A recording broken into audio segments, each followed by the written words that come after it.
The heavy oak door creaked open as Margaret Evermoor stepped onto the covered porch, her cotton dress clinging to her frame in the sudden humidity that had descended upon their Virginia estate. For 7 months, the sun had beaten down mercilessly on their land, turning the once fertile soil into cracked, barren earth that refused to yield even the hardiest crops. But tonight, the air carried something different, the sweet, electric scent of approaching rain. Thomas emerged from the tree line at the edge of their property, his tall figure cutting through the gathering darkness like a specter. Even from a distance, Margaret could see something was wrong. His usual confident stride had been replaced by an unsteady, almost drunken gait, and his shoulders shook as if he were sobbing or laughing, she couldn't tell which. "Thomas," she called out, her voice carrying across the yard. "Thomas, what's happened?" He stumbled closer, and she could see that his clothes were soaked through, water dripping from his dark hair and beard. But there had been no rain yet, the storm clouds were only now beginning to gather overhead, pregnant with the promise of relief they had all been praying for. "Margaret," he gasped as he reached the porch steps, his voice hoarse and broken. "Margaret, you need to sit down." She remained standing, her hands gripping the porch railing. "You're frightening me. Where have you been?" "It's past midnight." Thomas climbed the steps slowly, as if each movement caused him physical pain. Up close, she could see that his eyes were red-rimmed and wild, darting back toward the forest he had emerged from. Water continued to drip from his clothing, forming small puddles on the wooden planks beneath his feet. "I was at the Hartwell place," he said, his voice barely above a whisper. "Old Samuel came by this afternoon, asking if we'd seen William. The boy's been missing since yesterday evening." Margaret felt a chill run down her spine despite the warm night air. William Hartwell was only 12 years old, the youngest of Samuel's 3 sons. "Missing? What do you mean missing?" "Gone," Thomas said, sinking into one of the wooden chairs that sat beside their front door. "Vanished without a trace. His bed wasn't slept in, his boots are still by the door, but the boy is nowhere to be found." The first fat raindrops began to fall, striking the tin roof above them with sharp, metallic pings. Margaret should have felt relief. Their crops, their livelihood, their very survival depended on this rain. But instead, an inexplicable dread settled in her stomach like a cold stone. "Samuel organized a search party," Thomas continued, his gaze fixed on something she couldn't see. "Half the men from town came out to help. We combed through every inch of their property, then expanded out into the woods. Nothing. It's like the earth just opened up and swallowed him whole." The rain began to fall harder now, drumming against the roof with increasing intensity. Margaret pulled her shawl tighter around her shoulders. "Children don't just disappear, Thomas. There has to be an explanation." "That's what I thought too," he said, finally meeting her eyes. "Until I heard what the other men were saying." Margaret waited, but Thomas seemed reluctant to continue. The rain was coming down in sheets now, creating a curtain of water that obscured everything beyond their porch. In the distance, she could hear the grateful earth drinking in the moisture it had been denied for so long. "What were they saying?" she pressed. Thomas stood abruptly and began pacing the length of the porch, his wet boots squelching with each step. "Old wives' tales. Superstitious nonsense. Things about our family, Margaret. Things about why our land stays green when everyone else's turns to dust." A bolt of lightning illuminated the sky, followed by a crash of thunder that seemed to shake the very foundations of their house. Margaret gripped the railing tighter, her knuckles white against the dark wood. "Our land doesn't stay green," she said. "We've been suffering right along with everyone else." "Have we?" Thomas stopped pacing and turned to face her. "Really, Margaret?" "Because I was just out there, walking through our fields in the dark, and do you know what I saw?" She shook her head, though she wasn't sure she wanted to hear the answer. "Green shoots," he whispered. Tiny green shoots pushing up through the soil. In soil that was bone dry this morning. As if something knew the rain was coming. Margaret's mouth went dry despite the humidity. That's impossible. Plants don't work that way. Don't they? Thomas moved closer to her, and she could smell something on him, not just rainwater, but something else. Something earthy and metallic that made her stomach turn. Because according to the men in town, this isn't the first time something like this has happened. They say every few years, when the drought gets bad enough, a child goes missing. And then the rains come. And somehow, the Evermoor land always seems to benefit more than anyone else's. That's ridiculous, Margaret said, but her voice lacked conviction. She thought of their neighbors, struggling to keep their families fed while Thomas always seemed to find a way to make their crops yield just enough to get by. She had always attributed it to his skill as a farmer, his dedication to the land. Is it? Thomas sat down heavily in his chair again, water still dripping from his clothes. Because I did some thinking out there in those fields tonight, Margaret. I thought about my father, and his father before him. I thought about all the stories I was told as a boy, stories I dismissed as family mythology. Another flash of lightning split the sky, and in its brief illumination, Margaret saw something in her husband's eyes that terrified her more than any storm ever could. It was guilt, raw and consuming, mixed with a fear so deep it seemed to emanate from his very soul. "What stories?" she whispered. Thomas was quiet for a long moment, listening to the rain that now fell so hard it sounded like a waterfall cascading from the sky. When he finally spoke, his voice was so low she had to strain to hear him over the storm. Stories about why the Evermoor family prospers when others fail. Stories about pacts made with things that should not be named. Stories about the price that must be paid to keep the land fertile and the rains coming. He looked up at her, and she saw tears mixing with the rainwater on his cheeks. Stories about children, Margaret. Always children. The rain drummed against the roof with such intensity that it seemed like the sky itself was trying to drown out his words. But Margaret heard every syllable, and each one settled into her bones like ice. "You're frightening me," she said again, but this time it was barely a whisper. "I'm frightening myself," Thomas replied. "Because as I stood out there tonight, watching those impossible green shoots push up through the earth, I remembered something my father told me on his deathbed. Something about the ledgers he kept locked away in the cellar. Something about names and dates and—" He trailed off, his face pale as death. "And what?" "And payments due." The storm raged around them, transforming their familiar yard into an alien landscape of shadow and water. Margaret stared at her husband, this man she had shared a bed with for 15 years, and realized she might not know him at all.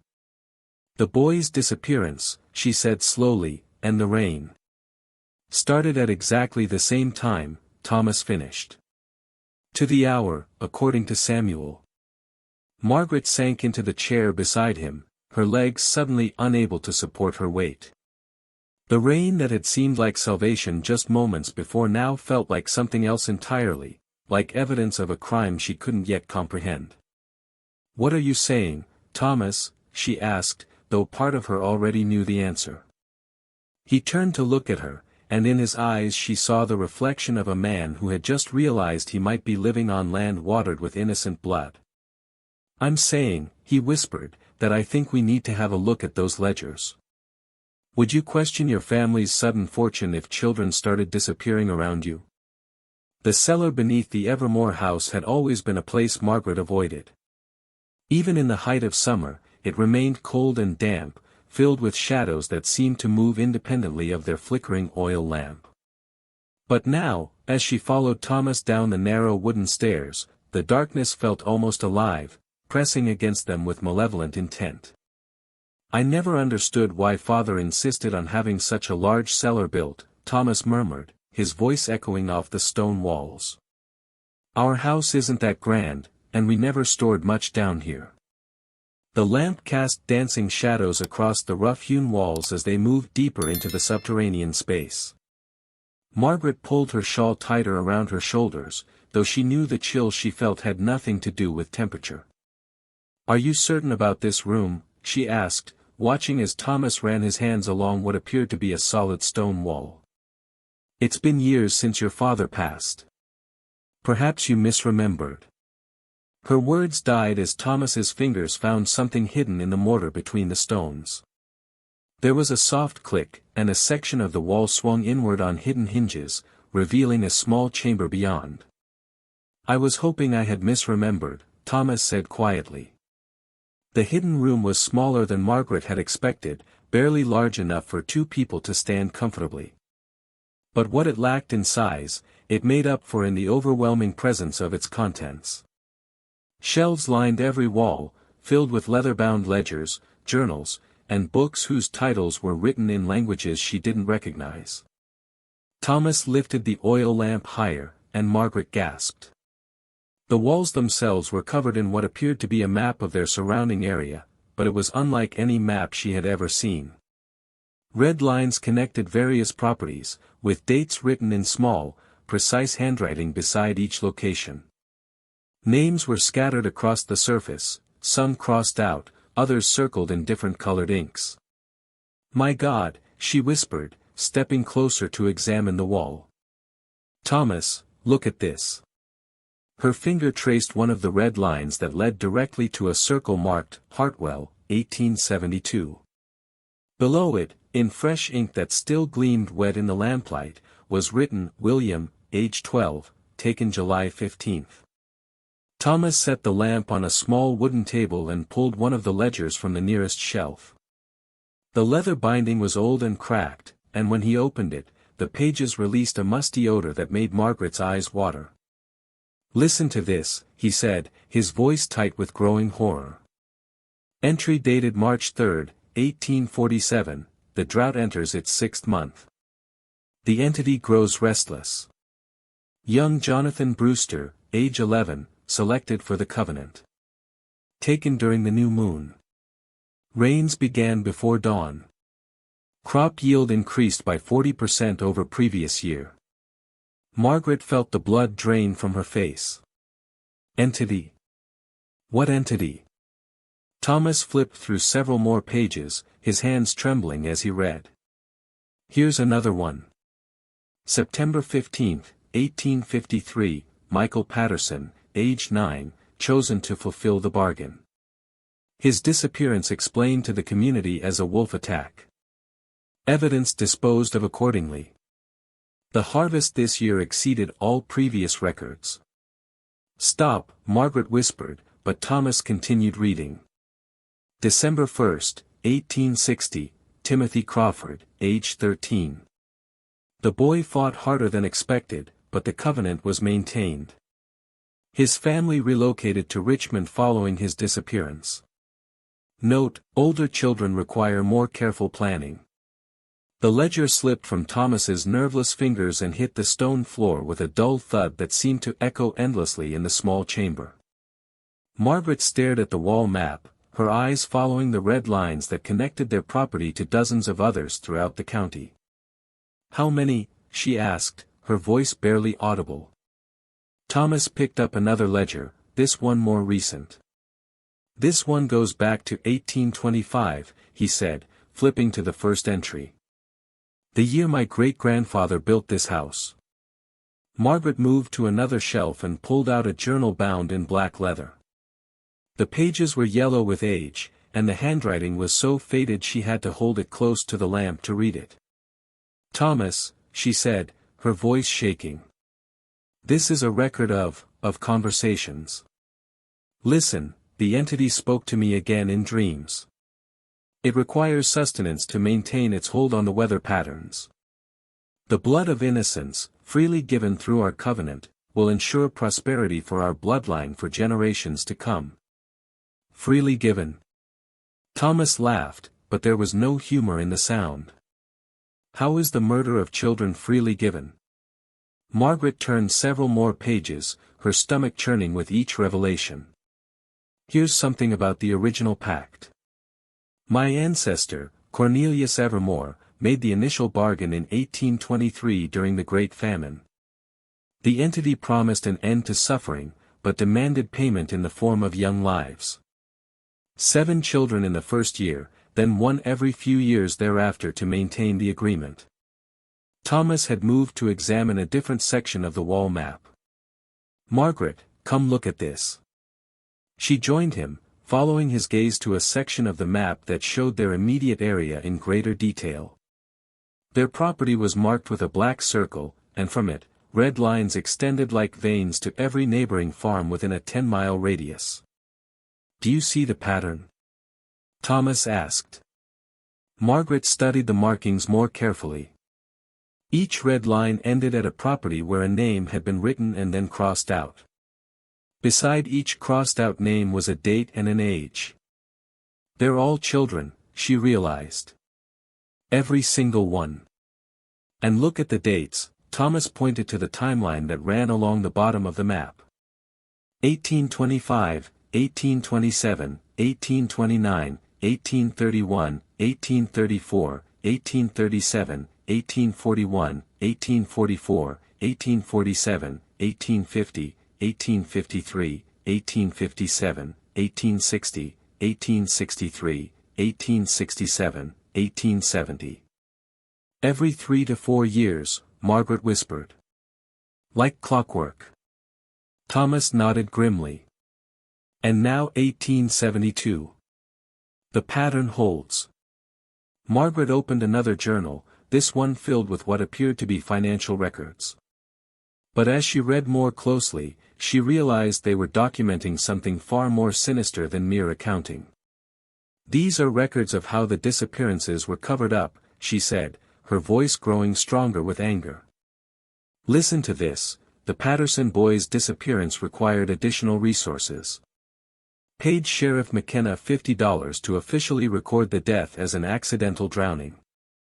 Paid Dr. Wells $30 to provide false medical testimony about the condition of the body allegedly found downstream.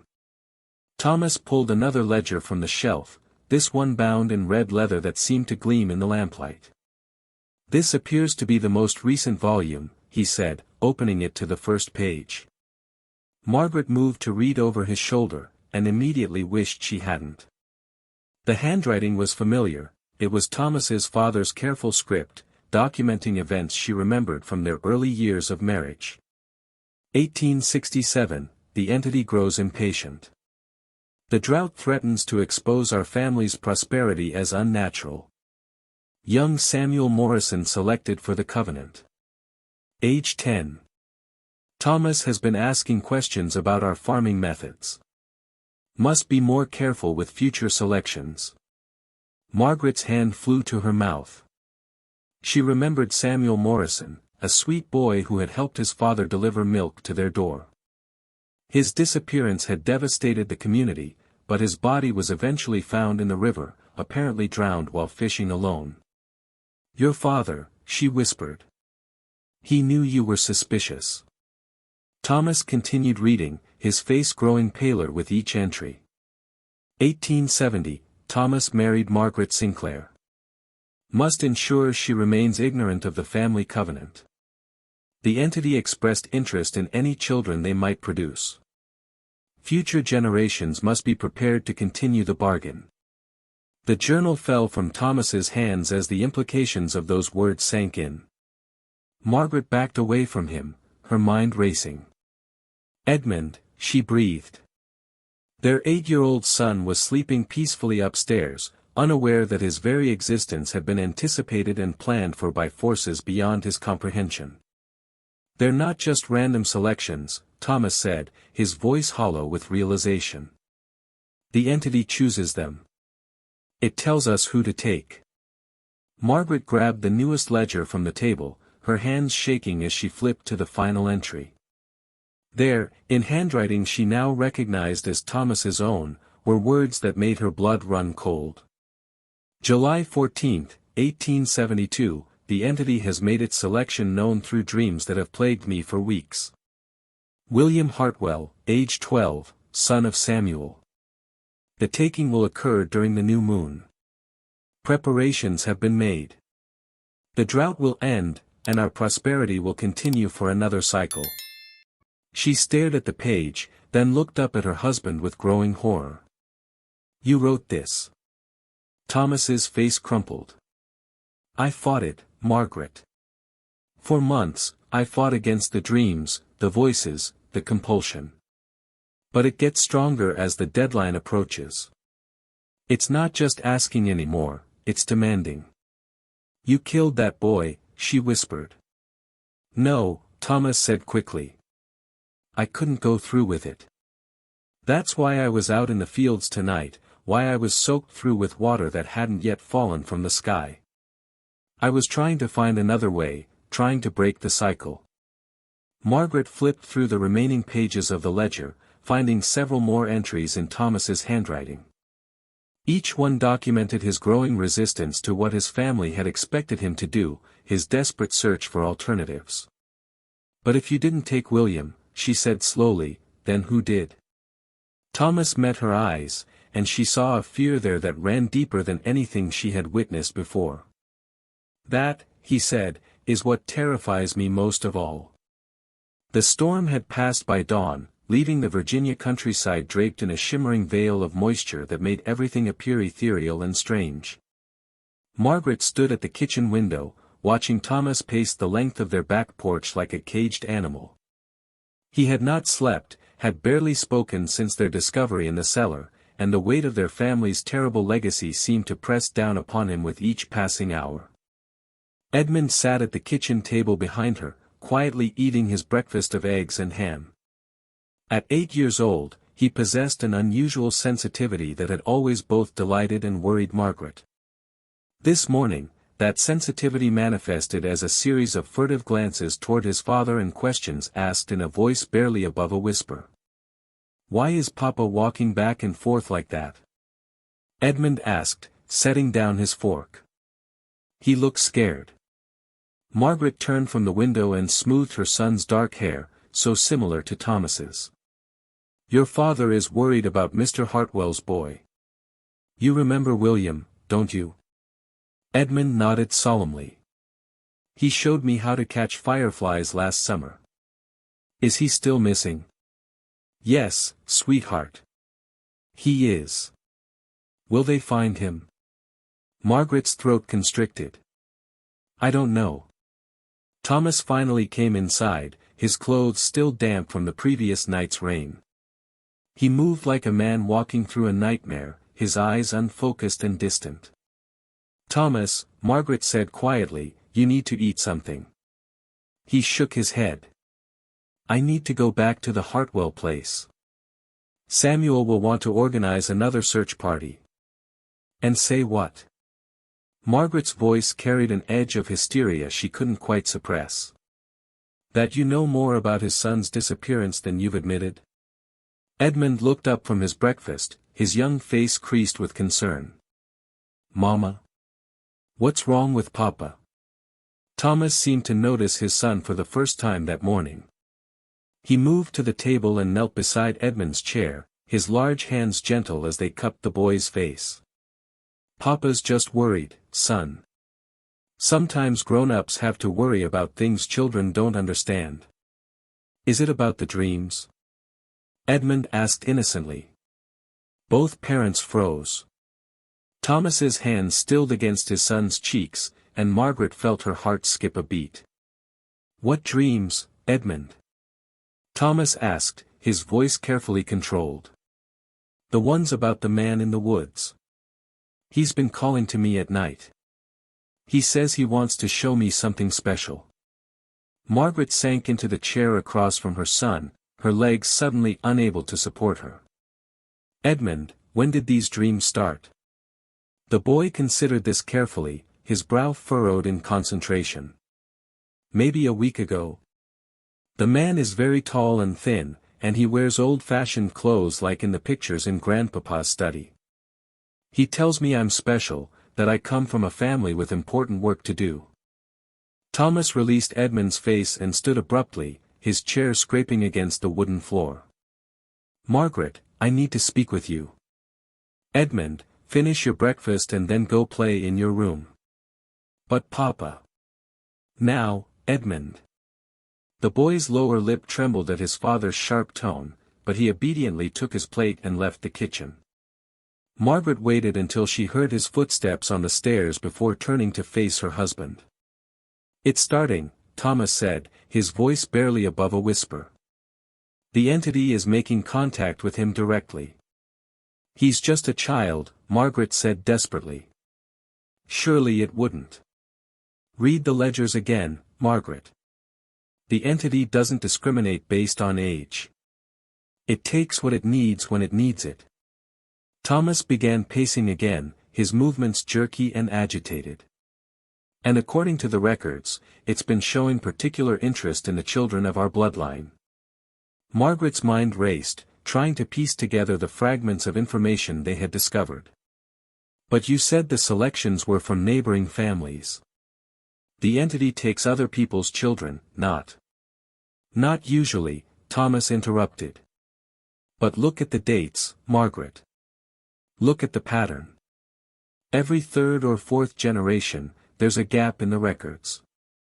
No disappearances for several years, followed by notations about bloodline renewal and covenant strengthening." The implications of his words hit her like a physical blow. "You think it takes our children too?" "I think," Thomas said slowly, "that the entity requires periodic offerings from the family that made the original pact. A way of ensuring our continued compliance and strengthening its hold over us." Margaret thought of Edmund upstairs, playing innocently with his wooden soldiers, unaware that something ancient and malevolent had already marked him as its own. The maternal instinct that rose within her was fierce and immediate. "Then we leave," she said firmly. "Today.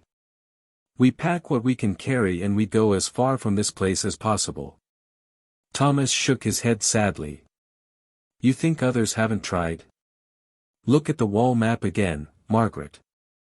See how many of those red lines end with notations about families that relocated suddenly or departed under mysterious circumstances. Then we fight it. With what? This thing has been feeding off our family for nearly 50 years. It's grown strong on the blood of innocence, and it has power over weather, over crops, over the very land itself." Margaret stood and moved to the window, staring out at their fields. The impossible green shoots Thomas had mentioned were now clearly visible, rising from soil that should have remained barren for weeks after such a severe drought. The sight made her stomach turn. "There has to be something," she said. "Some weakness, some way to break the pact." "Maybe," Thomas admitted. "But the cost might be higher than we're prepared to pay." Before Margaret could ask what he meant, the sound of horses' hooves on the drive drew their attention. Through the window, they could see Sheriff McKenna approaching, his face grim beneath the brim of his hat. Thomas met him at the front door, and Margaret could hear their voices from the kitchen, though she couldn't make out the words. When Thomas returned a few minutes later, his face was ashen. "They found something," he said.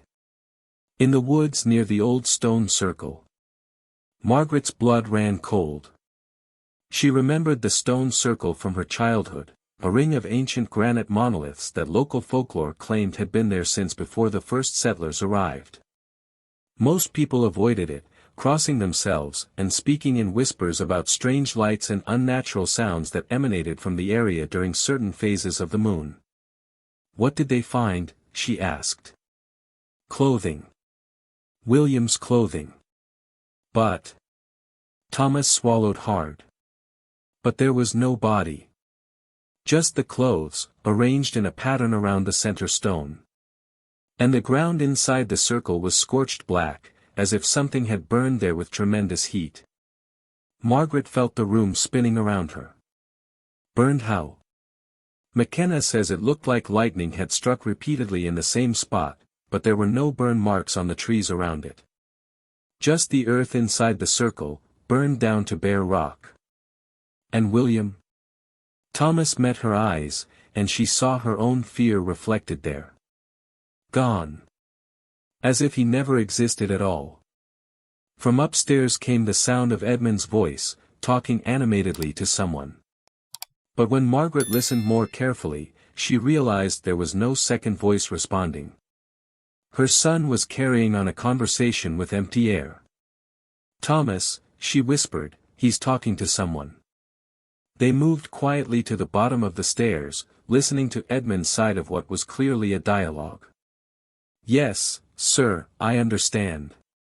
"No, I haven't told them yet." "When will you come for me?" "Tomorrow night." "But that's so soon." "Yes, sir, I know I'm special." Thomas bounded up the stairs 3 at a time, Margaret close behind him. They burst into Edmund's room to find him sitting in the middle of the floor, his wooden soldiers arranged in a perfect circle around him. "Edmund," Thomas said, trying to keep his voice calm, "who were you talking to?" Their son looked up with eyes that seemed older than his years. "The tall man, Papa. The one from my dreams. He says it's time for me to do my part for the family." Margaret sank to her knees beside her son, gathering him into her arms despite his protests. "Edmund, listen to me very carefully. If the tall man comes to you again, in dreams or otherwise, you must tell him no. Do you understand? You must refuse whatever he asks of you." Edmund pulled back to look at her, confusion written across his young features. "But Mama, he says if I don't come with him, something terrible will happen to you and Papa. He says the whole family will suffer." Thomas knelt beside them, his voice urgent. "Edmund, the tall man is not your friend. He's something dangerous, something that wants to hurt you. Promise me you won't listen to him anymore." "But Papa," Edmund said, his voice taking on a strange, distant quality, "he says you know him. He says you've been dreaming about him too. He says you almost brought him the other boy, but you were too weak to finish what your family started." The temperature in the room seemed to drop by several degrees.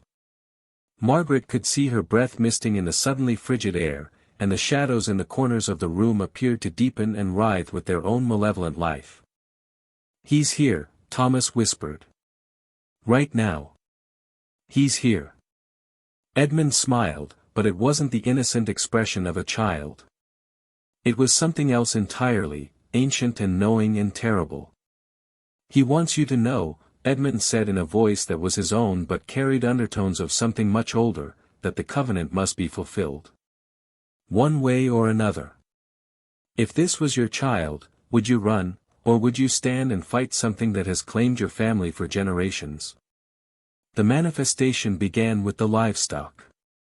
Margaret discovered the first sign when she went to collect eggs from the henhouse the next morning. The chickens lay scattered across the small enclosure, their bodies intact but completely drained of blood. Not a single drop stained the straw beneath them, and their eyes had turned a milky white that made Margaret's stomach lurch. "Thomas," she called, backing away from the disturbing scene. "Thomas, come quickly."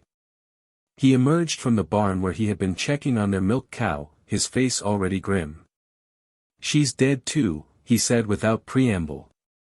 "Bessie's been with us for 6 years, healthy as a horse yesterday. This morning I found her lying in her stall, blood drained just like." He stopped when he saw the henhouse. "Jesus Christ." Edmund appeared in the doorway of the house, still in his nightclothes. "What's wrong, Papa?" "Go back inside, son," Thomas said quickly. "Now." But Edmund had already seen enough. His eyes widened as he took in the scene, and for a moment his face showed the normal horror any child would feel at such a sight. Then, disturbingly, his expression shifted to something resembling understanding. "He's hungry," Edmund said quietly. "The tall man. He told me he was getting very hungry." Margaret felt ice form in her veins. "Edmund, what else did the tall man tell you?" Before her son could answer, Thomas grabbed both of them and pulled them toward the house. "We're not discussing this out here in the open," he said, his eyes scanning the tree line as if expecting something to emerge from the shadows. Inside, Thomas barricaded the door and moved through the house, checking every window latch and drawing the curtains closed. The house took on a oppressive, tomb-like atmosphere that made Edmund whimper and cling to his mother's skirts. "Tell us about your conversation with the tall man," Margaret said gently, settling Edmund on her lap in the kitchen chair. "Everything you can remember." Edmund was quiet for a long moment, his young face scrunched in concentration. "He's not really a man," he said finally. "He just looks like one sometimes. Other times he looks like shadows moving, or like smoke, or like the shape that fire makes when it's really hot." Thomas pulled a chair close to them, his voice urgent but controlled. "Did he tell you what he wants?" "He wants me to come to the stone circle tomorrow night. He says it's time for the family to make good on an old promise." Edmund looked up at his father with eyes that held too much knowledge for a child his age. "He says if I don't come willingly, he'll take me anyway. And then he'll take Mama too." Margaret's arms tightened around her son. "That's not going to happen." "But he showed me things, Mama. Pictures in my mind of what happened to the other children. They didn't suffer, he says. They just went to sleep and became part of something bigger." Thomas stood abruptly and began pacing again, his hands clenched into fists. "How long has he been talking to you, Edmund?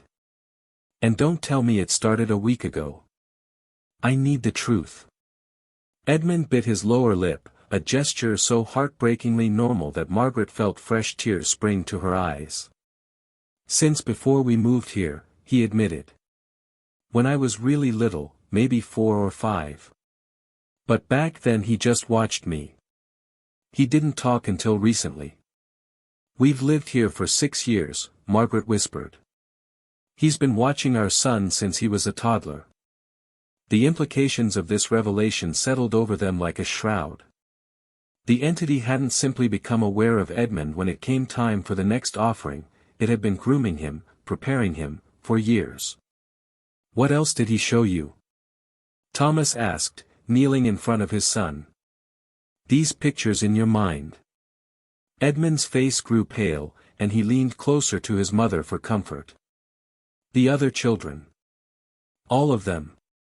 William was just the most recent. But there were so many others, Papa.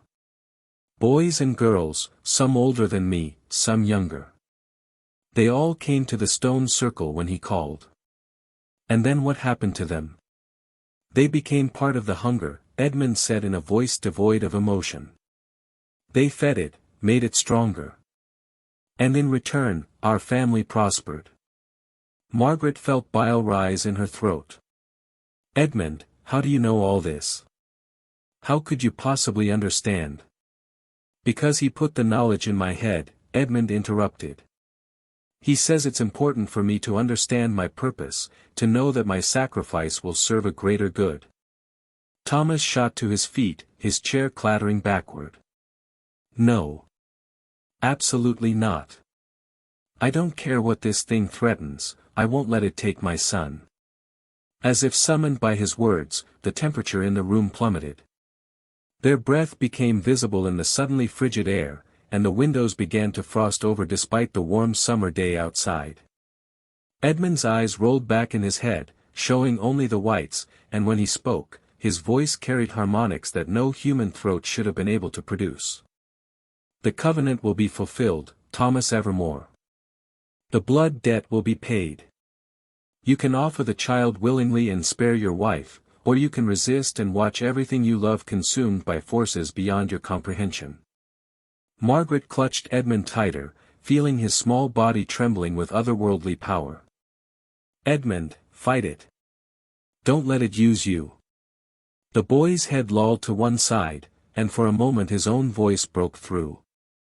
"I'm trying, Mama, but it's so strong. It's been inside my head for so long, I don't remember what my own thoughts feel like anymore." Then the entity's presence reasserted itself, and Edmund's eyes snapped open, now completely black from lid to lid. The boy speaks truth. His mind has been prepared for years to serve as my vessel. Soon, the distinction between his consciousness and mine will cease to exist entirely. Thomas grabbed the poker from beside the fireplace, brandishing it like a weapon. "Get out of my son, you bastard." The thing wearing Edmund's face laughed, a sound like wind through a graveyard. "Iron cannot harm me, fool. I am older than this land, older than the trees, older than the stones themselves. Your ancestors understood this when they made their bargain." "What are you?"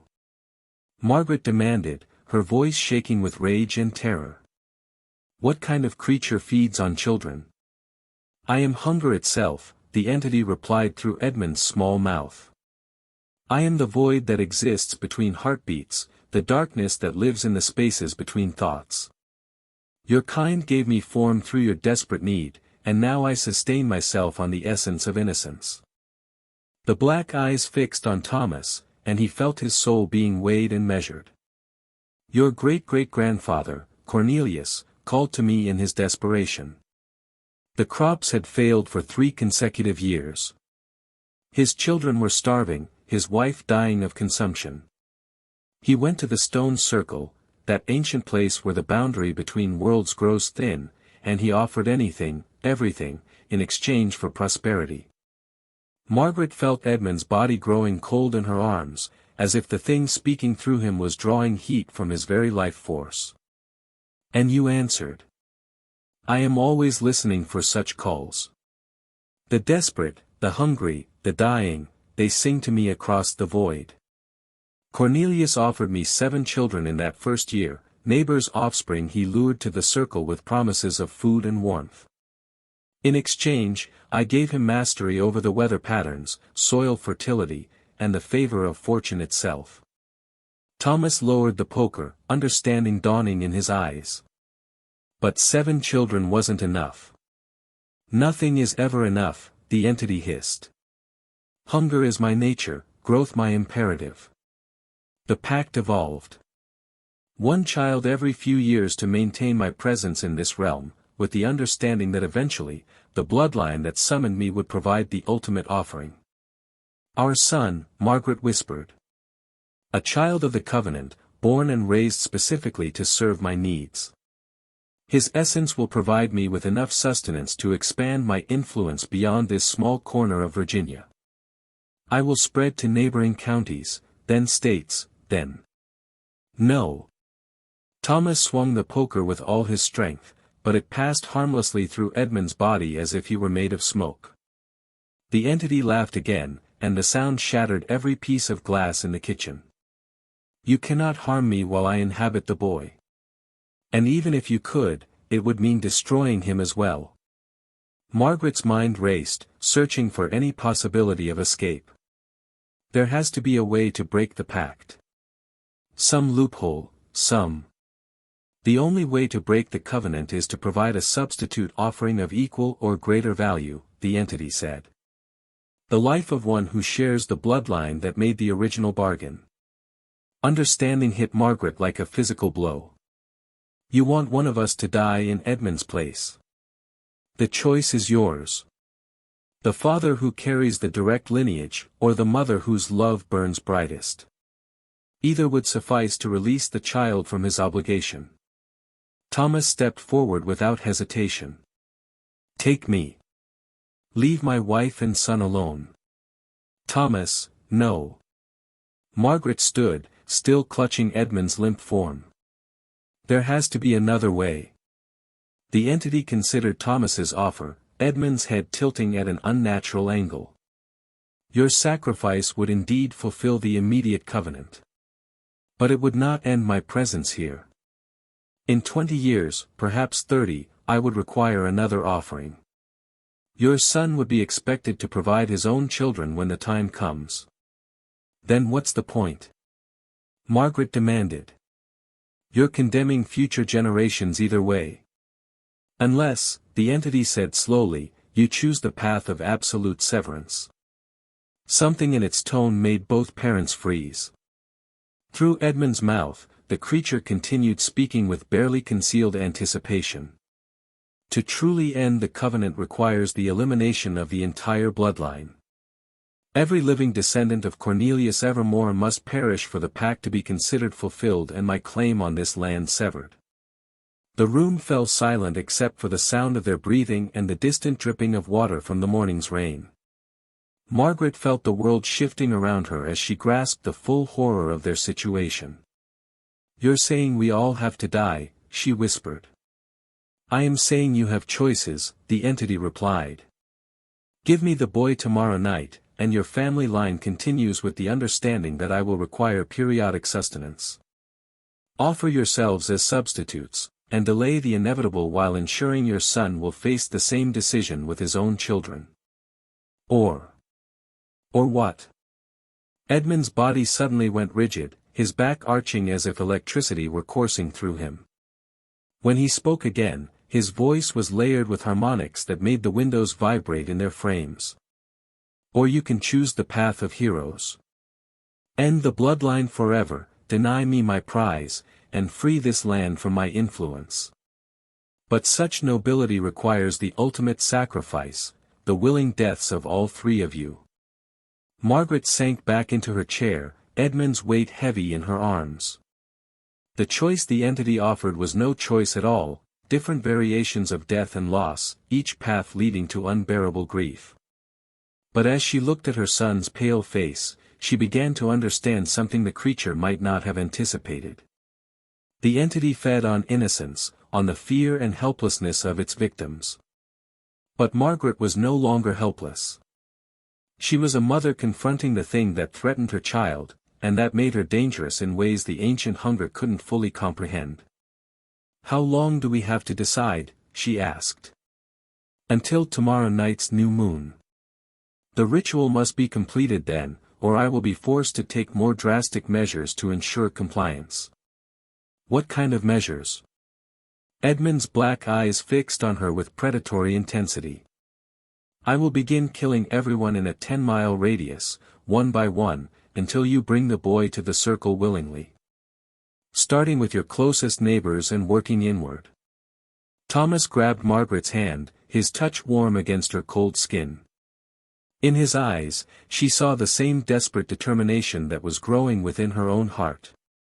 "We'll need time to consider our options," Thomas said carefully. "Time you shall have," the entity agreed. "But know this, any attempt to flee will result in immediate and terrible consequences. I have roots deep in this soil, tentacles that extend far beyond what your mortal minds can comprehend. There is nowhere you can run that I cannot follow." Edmund's body went limp, and his eyes rolled back to normal. He blinked several times, confusion written across his features. "Mama," he said in his own voice, small and frightened. "Did I fall asleep? I had the strangest dream." Margaret held him close, tears streaming down her face. "It's all right, sweetheart. Everything's going to be all right." But even as she spoke the words, she wondered if she would be able to keep such a promise. Outside, the crops continued their impossible growth, reaching toward a sun that seemed dimmer than it had the day before, as if even the light itself was being slowly consumed by the hunger that dwelt beneath their land. The wagon wheels creaked through the pre-dawn darkness as the Evermoor family made their desperate flight from the cursed land that had sustained them for generations. Thomas had loaded their few essential belongings while Margaret gathered what food and water they could carry, both working in tense silence as Edmund slept fitfully in his bed, unaware of their plan to escape. "The Richardsons live 30 miles north," Thomas whispered as he helped Margaret into the wagon seat. "If we can reach them before sunrise, we might have a chance to." His words died as the wagon lurched violently to one side. The left rear wheel, which had been perfectly sound when they'd loaded it, now lay in pieces scattered across the drive.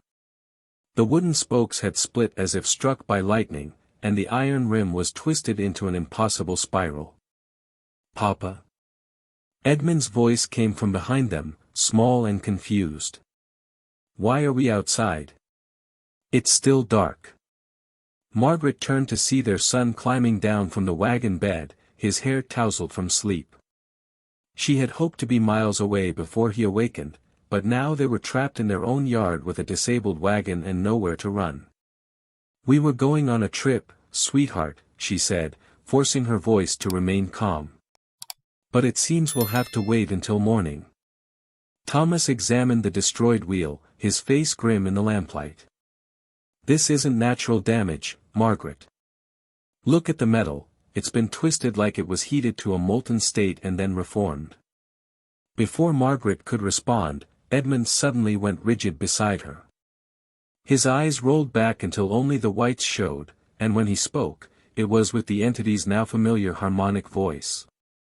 "Did you really think you could simply leave?" the creature asked through their son's mouth.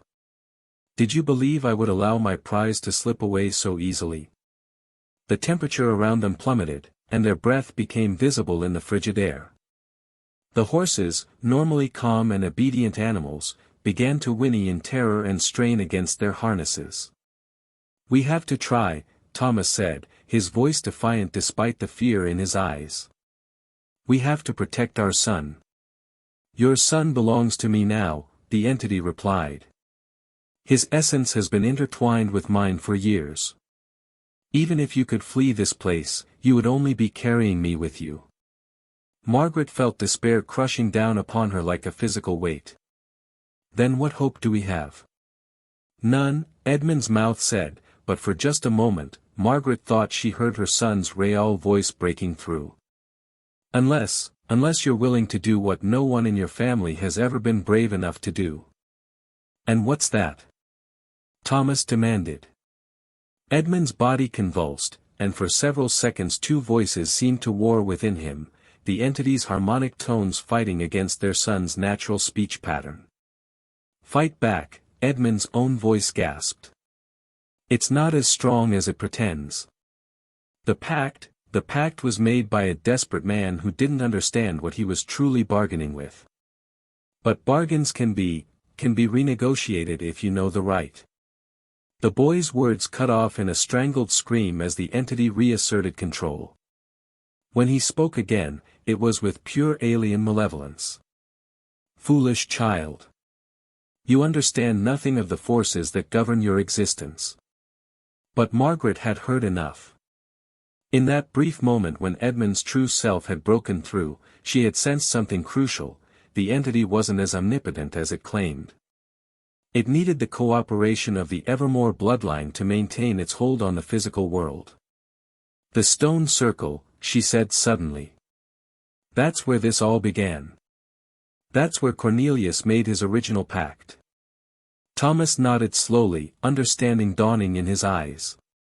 "And if bargains can be renegotiated, then we go to the source," Margaret finished. The entity, speaking through Edmund, laughed with cruel amusement. "You would challenge me in my place of power? You would dare to enter the circle where I am strongest? If that's what it takes to save our son," Margaret said, surprised by the strength in her own voice. "Then you will die there," the creature hissed. "All of you. And your deaths will feed me for decades to come." Margaret lifted Edmund's limp form in her arms, feeling how cold his small body had become. "Maybe. But at least we'll die fighting instead of cowering." Thomas unhitched the horses from the broken wagon and led them toward the house. "We'll go on horseback. It's only a few miles through the woods to the stone circle." As they prepared for their journey into the heart of the entity's domain, Margaret tried to hold on to the memory of Edmund's true voice breaking through the creature's control. If their son could fight the possession from within, perhaps there was still hope for victory. The forest seemed alive with malevolent intent as they rode through the pre-dawn darkness. Trees that Margaret had known since childhood now loomed like twisted sentinels, their branches reaching toward them with grasping fingers. Strange lights flickered between the trunks, and she could hear whispers in languages that predated human speech. Edmund rode with her, his body slack against her chest, but she could feel the entity's presence writhing within him like a parasite. Occasionally, her son's voice would break through in fragments, warnings about the path ahead, desperate apologies for being too weak to resist, declarations of love that broke her heart. How much farther? Thomas called from his horse beside them. Not far now, Margaret replied, though she wasn't sure how she knew. Something was drawing her forward, an instinct that felt both foreign and familiar. They crested a small hill, and the stone circle came into view below them. Margaret's breath caught in her throat. The ancient monument was nothing like she remembered from her childhood glimpses. The stones now pulsed with an inner light, and the air above the circle shimmered with heat distortion despite the cool night. "My God," Thomas whispered. "What has this place become?" The circle consisted of 7 massive granite monoliths arranged in a perfect ring around a flat stone altar in the center. But where Margaret remembered weather-worn rocks covered in moss and lichen, she now saw surfaces carved with symbols that seemed to writhe and shift in the flickering light. "The symbols," she said, studying the markings more closely. "They're moving." "Not moving," Edmund's voice corrected, though it carried undertones of the entity's presence. "Changing. Adapting. Each time the pact is renewed, new terms are added to the original agreement." Thomas dismounted and helped Margaret down with Edmund still in her arms. Then somewhere in those markings should be the original terms Cornelius agreed to. They approached the circle cautiously, and Margaret immediately felt the wrongness of the place pressing against her like a physical force. The ground within the ring was barren earth, scorched black and scattered with what looked like bone fragments. "The remains of the offerings," the entity said through Edmund's mouth, its voice now reverberating from the stones themselves. 47 children across nearly 50 years. Their essence sustains me, their innocence feeds my power. Margaret stepped to the edge of the circle but didn't cross the threshold. Something warned her that entering the ring would place them completely under the entity's control. "Show us the original pact," she demanded. "If you're so confident in your victory, let us see exactly what Cornelius agreed to." The symbols on the nearest stone began to glow brighter, and gradually they resolved into words written in English rather than the alien script that covered the other monuments. Thomas read aloud, "I, Cornelius Evermoor, being of sound mind and desperate circumstance, do hereby enter into covenant with the Ancient One. In exchange for mastery over weather and soil, I offer 7 children in the first year, and 1 child every 3rd year thereafter, until such time as my bloodline produces an heir suitable for permanent binding." Margaret felt her heart sink. Permanent binding. That's what it wants Edmund for. "Continue reading," the entity commanded. Thomas's voice grew hoarse as he read the rest of the original terms. "Should the bloodline fail to provide the designated offering, the Ancient One reserves the right to claim the entire family as forfeit. Should any attempt be made to break this covenant through flight or resistance, all protections shall be void and the Ancient One shall feed upon the surrounding population until satisfaction is achieved." "But," Margaret said, studying the stone more carefully, "what about the termination clause? Every contract has terms for ending the agreement." The entity's laughter echoed from all 7 stones simultaneously. "Read the final line." Thomas squinted at the bottom of the stone, where smaller text had been carved in what appeared to be a different hand. "This covenant shall remain in effect in perpetuity, binding upon all descendants of the Evermoor bloodline, until such time as—" He paused, his voice catching. "Until such time as what?" Margaret pressed. "Until such time as the bloodline willingly chooses extinction over compliance." The words hung in the air like a death sentence. Margaret understood now why no previous generation of Evermoors had successfully broken free. The only way to end the covenant was to ensure there would be no future generations to bind. "You see," the entity said through Edmund's mouth.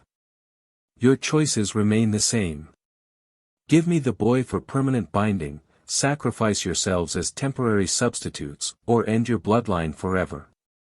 But as Margaret stared at the original pact carved in stone, she noticed something the entity hadn't mentioned.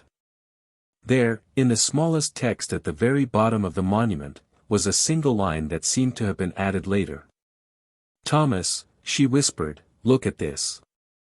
He followed her gaze and read the additional clause aloud, "Addendum, should the Ancient One fail to fulfill its obligations under this covenant, all terms shall be considered void and the binding dissolved."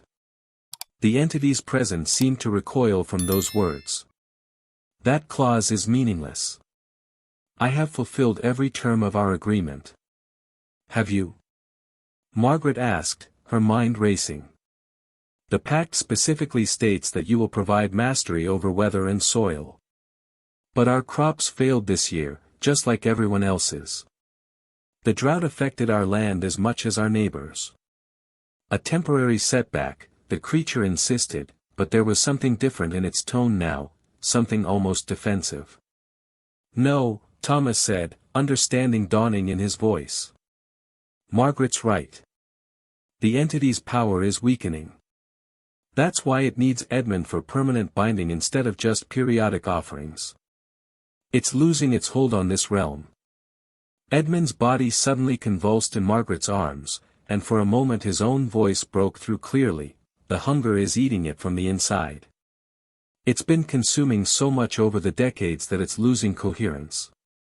If you can hold out until dawn, when its power is weakest, you might be able to." The boy's words cut off in another scream as the entity fought to maintain control. But Margaret had heard enough to understand their one chance for victory. The question was whether they could survive long enough to see the sunrise. Would you gamble everything on a desperate plan, or would you accept that some battles can't be won? The battle for Edmund's soul began at the stroke of midnight. Margaret had positioned herself at the edge of the stone circle, her son's trembling form cradled in her arms as the entity fought to maintain its grip on his consciousness. Thomas stood beside her, one hand on her shoulder and the other gripping an iron poker he had brought from their home, though they both knew physical weapons would be useless against what they faced. "The sun rises in 6 hours," Margaret whispered to Edmund during a brief moment when his own voice broke through the possession. "Can you hold on that long, sweetheart?" "I'm trying, Mama," he gasped, his small hands clutching at her dress. "But it's so strong, and it's been in my head for so long. Sometimes I can't remember which thoughts are mine and which are its." The entity's laughter echoed from the stones around them, a sound like grinding bone. "The child grows weaker with each passing hour. Soon, there will be nothing left of Edmund Evermoor but memory." Margaret felt rage building within her, a mother's fury at seeing her child tormented by forces beyond his comprehension. "You're the one growing weaker," she snarled at the presence that infested her son. "That's why you need him for permanent binding instead of just killing him like the others. You're dying, aren't you? Starving on your own hunger." The stones pulsed with angry light, and the temperature dropped so rapidly that frost began forming on the ground beneath their feet. "I am eternal. I am the void between stars, the darkness that existed before light." "You're a parasite," Thomas said firmly. "A creature that can only exist by feeding on others. And like all parasites, you weaken your host until eventually you destroy the very thing that sustains you." Edmund's body arched backward in Margaret's arms, his spine bending at an impossible angle. When he spoke, it was with the entity's voice, but Margaret could hear the strain in it, the growing desperation of something fighting for its continued existence.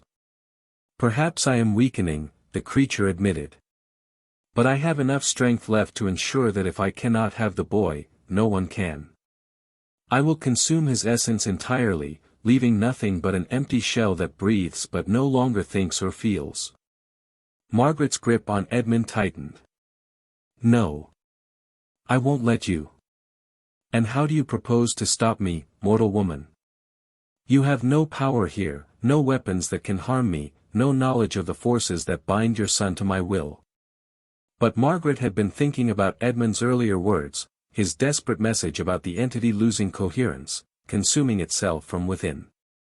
If the creature was truly weakening, there might be a way to accelerate that process. "Thomas," she said quietly, the other offerings. The children who died here over the years. Where are their remains? Thomas gestured toward the scorched earth within the circle. Their bones are scattered throughout the ring. But what does that? Their essence became part of the entity, Margaret interrupted, her voice growing stronger with conviction. All those innocent lives, absorbed into its consciousness. But children's souls aren't meant to be consumed, they're meant to be free. The entity seemed to sense the direction of her thoughts, and Edmund's body began to convulse more violently. You understand nothing of the forces you toy with. Margaret ignored the creature's protests and continued her reasoning aloud. What if the children's spirits are still trapped inside you? What if calling to them, reminding them of who they were before you devoured them, could cause them to rebel from within? Impossible, the entity hissed, but there was fear in its voice now, genuine terror at the possibility Margaret had suggested. Thomas caught on to his wife's plan. The ledgers in our cellar.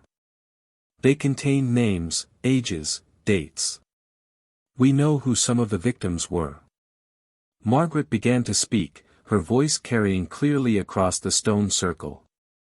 William Hartwell, age 12. Taken 3 nights ago. You had a family who loved you, William. A father who searches for you still. Edmund's body shuddered, and for a moment the black veins that had been spreading across his skin seemed to pulse with a different light, not the entity's cold radiance, but something warmer. Jonathan Brewster, age 11. Taken in 1847. Michael Patterson, age 9. Taken in 1853. Margaret continued naming the victims, drawing on her memory of the terrible ledgers they had discovered. With each name she spoke, Edmund's convulsions grew more violent, as if a war were being fought within his small frame. The entity's screams of rage echoed from the stones, but underneath them, Margaret thought she could hear other voices, children's voices, crying out in recognition of their names. Timothy Crawford, age 13. Samuel Morrison, age 10. She paused, remembering the milk delivery boy who had been so kind to Edmund. You showed my son how to catch fireflies, Samuel. You deserve to grow up, to have children of your own. The stones around the circle began to crack, hairline fractures spreading across their surfaces as the entity's hold on the physical realm weakened. Thomas joined his voice to Margaret's, calling out the names of victims from the older ledgers. Mary Hutchinson, age 8. Benjamin Clark, age 14. Sarah Mills, age 7. Stop, the entity roared through Edmund's mouth, but its voice was fragmenting now, becoming a chorus of different tones and pitches. You will destroy us all. That's the point, Margaret said grimly. She could feel something changing in Edmund's body, the unnatural cold was beginning to fade, replaced by his normal warmth. These children don't belong to you. They never did. The entity made one final, desperate attempt to maintain control. Edmund's eyes rolled back until only the whites showed, and his voice became a shriek that shattered windows in houses miles away. If I cannot have the boy, then I will drag all of you into the void with me. The covenant demands. The covenant is broken, Thomas interrupted, pointing to the stones where the carved symbols were beginning to crumble and fade. You failed to fulfill your obligations. The drought proved you could no longer control the weather as promised. Margaret felt Edmund's body beginning to relax in her arms, the supernatural tension leaving his muscles. His breathing, which had been rapid and shallow, began to slow to a more normal rhythm. The children are breaking free, she whispered in wonder. They're choosing to leave you. What happened next was something Margaret would remember for the rest of her life. The air within the stone circle began to shimmer, and she could see them, translucent figures of boys and girls, dozens of them, rising from the scorched earth where their bones lay scattered. They looked exactly as they had in life, innocent and whole, but their eyes held a wisdom born of suffering. William Hartwell stepped forward from among the spirits, his young face grave but no longer afraid. "Thank you," he said to Margaret, his voice barely audible but filled with gratitude. "Thank you for reminding us who we were." The entity let out one final shriek of rage and despair as the children's spirits turned away from it, choosing to move toward whatever light awaited them beyond this place of suffering. Without their essence to sustain it, the creature began to collapse in on itself, imploding like a dying star. Edmund's eyes fluttered open, their normal brown color restored. "Mama," he whispered, his voice weak but unmistakably his own. "I'm here, sweetheart," Margaret sobbed, holding him close. "You're safe now. You're free." The stone circle was crumbling around them, the ancient monoliths falling inward as the entity's power completely dissipated. Thomas grabbed his family and pulled them away from the collapsing monument, running through the forest as the sound of grinding stone echoed behind them. By the time they reached the edge of their property, the first light of dawn was breaking over the Virginia hills. Margaret turned back to look toward where the stone circle had stood for countless centuries, but now she could see only a grove of ordinary trees swaying in the morning breeze. "Is it over?" Edmund asked, his small hand finding hers. Margaret looked at her son, truly looked at him for the first time in days without seeing the shadow of something else lurking behind his eyes. "Yes," she said firmly. "It's over." But even as she spoke the words, she made a silent vow. The Evermoor family would leave this place, would start fresh somewhere far from the cursed land that had sustained them for generations. They would be poor, perhaps, but they would be free. And the terrible legacy of Cornelius Evermoor's bargain would die with them. The hunger that had fed on innocence for nearly 50 years was finally, truly dead. Thomas Evermoor, now calling himself Thomas Sinclair, having taken his wife's maiden name, stood in the doorway of their small cabin in western Pennsylvania, watching his son play in the yard with children from their new community. 3 years had passed since the night they destroyed the entity that had claimed their family for generations, but the memories still haunted his dreams. Edmund, now 11, showed no lasting effects from his possession. He laughed easily, made friends quickly, and displayed the normal interests of a boy his age. Sometimes Thomas caught himself watching his son too closely, searching for any sign that something dark still lurked within him, but Margaret always assured him that Edmund was completely free. "You're doing it again," she said softly, joining him in the doorway. Her once dark hair had streaks of premature gray, but her eyes held a peace that had been absent during their final years in Virginia. "Doing what?" "Watching him like you expect something terrible to happen." Thomas sighed and put his arm around his wife's shoulders. "I can't help it. After everything we went through, sometimes I wonder if we truly broke free or if we just postponed the inevitable." Margaret leaned into his embrace, her gaze following Edmund as he chased after a ball with his new friends. "The entity is gone, Thomas. You saw it die, same as I did. Those children found their peace, and so did we. But what if there are others? What if my family wasn't the only one to make such bargains?" It was a fear that plagued Thomas in his darker moments, the possibility that the creature they had destroyed was just one of many such entities feeding on human desperation across the country. He had taken to reading newspapers from distant cities, looking for patterns that might indicate similar supernatural predation. "Perhaps there are others," Margaret acknowledged.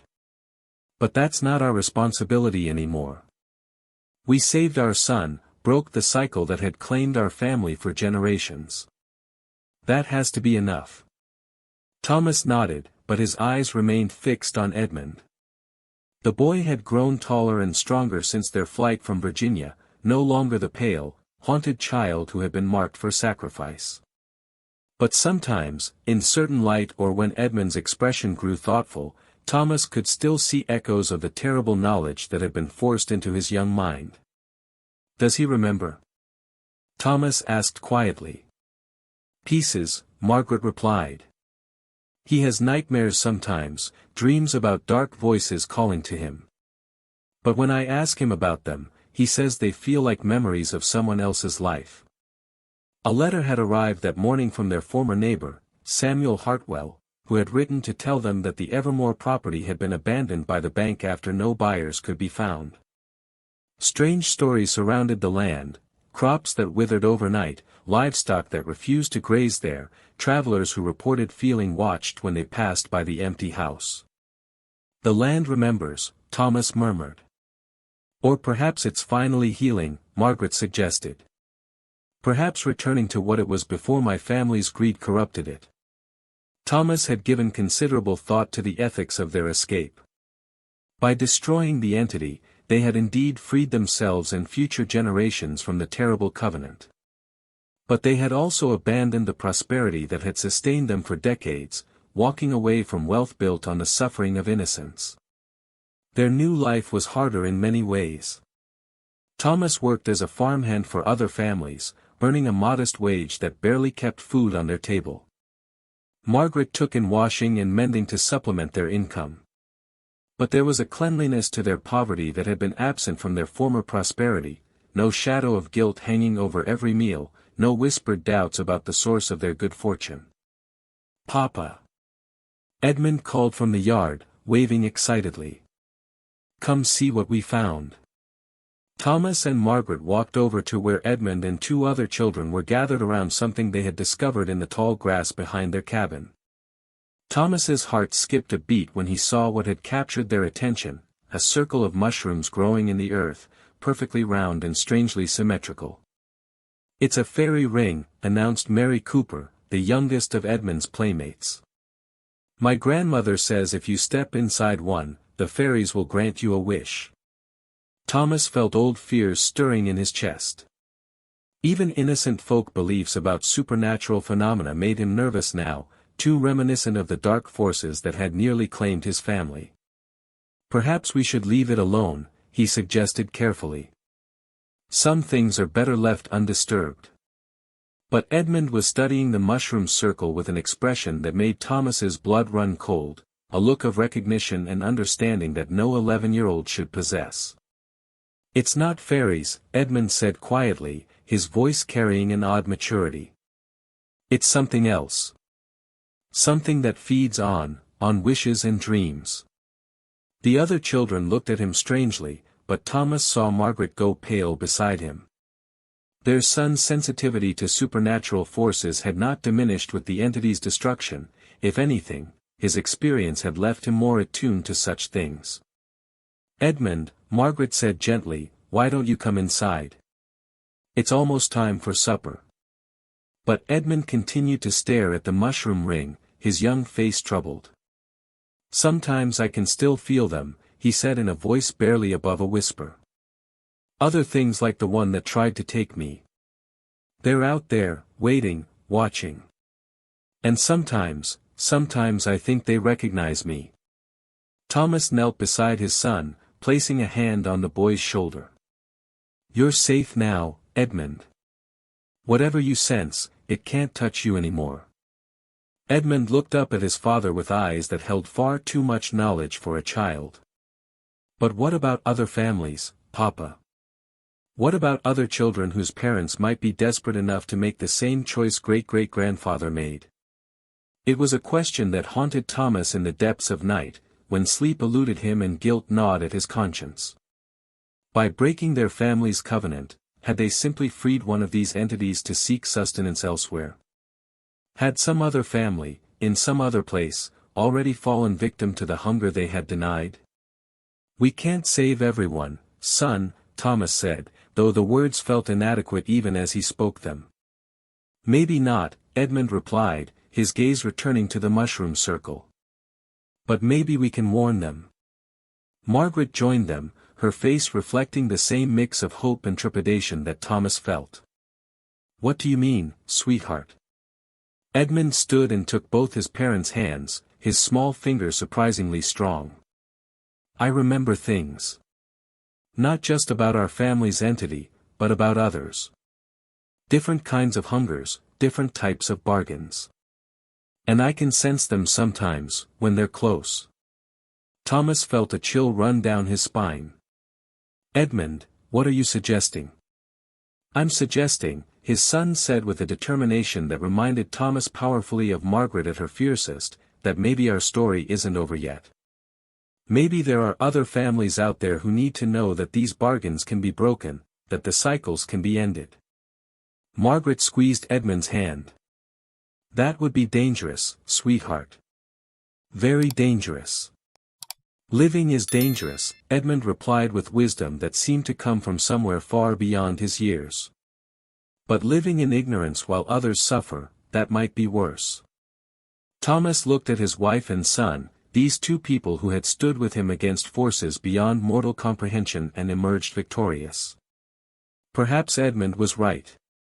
Perhaps their experience with the supernatural had not been meant solely for their own salvation. If we were to consider such a thing, Thomas said carefully, how would we even begin?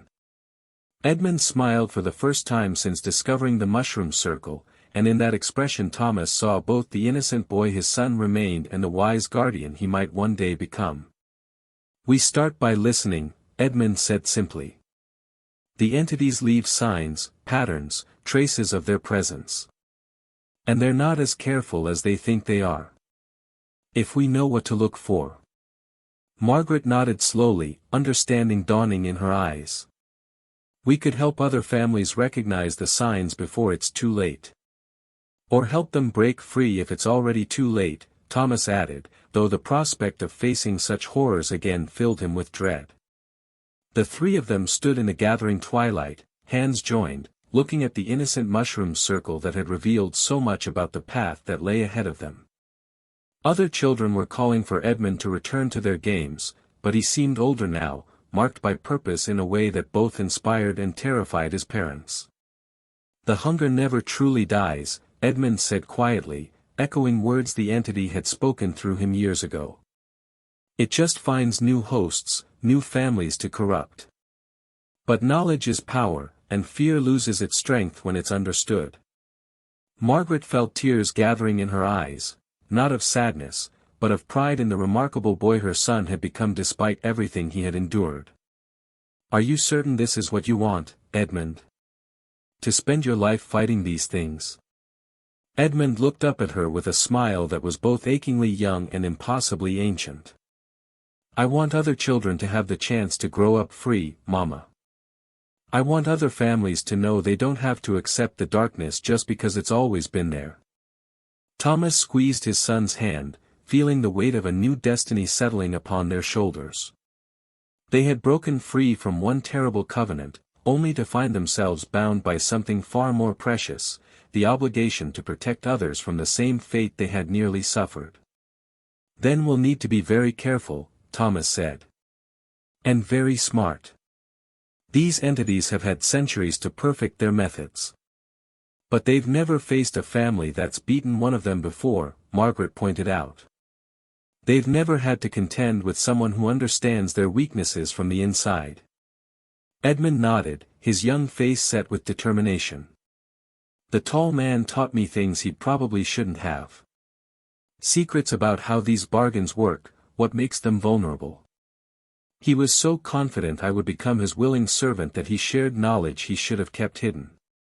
As they walked back toward their small cabin, leaving the mushroom circle undisturbed behind them, Thomas reflected on the strange turns their lives had taken. They had fled Virginia as refugees from supernatural terror, hoping only to disappear and live quiet lives. But perhaps true escape was impossible, perhaps the experiences that had marked them were meant to be shared, used to light the way for others lost in similar darkness. Where do we start? Margaret asked as they reached their front door. Edmund paused, his head tilted as if listening to something only he could hear. There's a family in Ohio, he said slowly. The Brennans. They've been having unusual success with their crops during a season when everyone else is struggling. And their neighbors' children have been having nightmares about a woman in white who calls to them from the fields. Thomas and Margaret exchanged glances.